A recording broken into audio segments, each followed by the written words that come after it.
L'aplasie fébrile, je vous en ai parlé brièvement il y a quelques jours, je vais vous expliquer un peu plus en détail ce que c'est.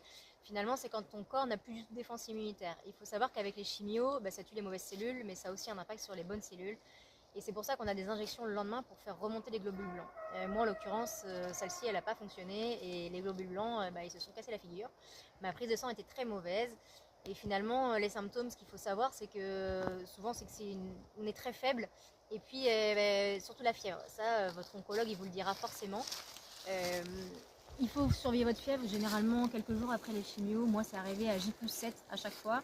Le matin, j'ai pas réussi à me lever, j'avais très mal. Mon mari a dû me porter pour aller aux toilettes carrément. Mes enfants sont partis à l'école, j'ai pas pu leur dire au revoir et quand ils sont rentrés, j'étais déjà hospitalisée. Et ça a été très très dur à vivre pour eux. Mais ça, je vous expliquerai dans une autre vidéo aussi comment ça s'est passé pour les enfants. Du coup, je suis arrivée aux urgences, on a fait tous les examens possibles et puis je suis restée 2 jours aux urgences. Dans ces 2 jours-là, à un moment donné, comme j'avais une infection en plus, j'ai désaturé, ça veut dire que j'avais plus à respirer, j'ai dû être sous oxygène pendant quelques heures. Et après, voilà, ça a été vraiment le choc. Quelques jours après, j'ai dû être hospitalisée pour une semaine. Je suis restée une semaine en chambre stérile. Je vous en parlerai un peu plus dans une prochaine vidéo et vous verrez que ça n'a pas été simple.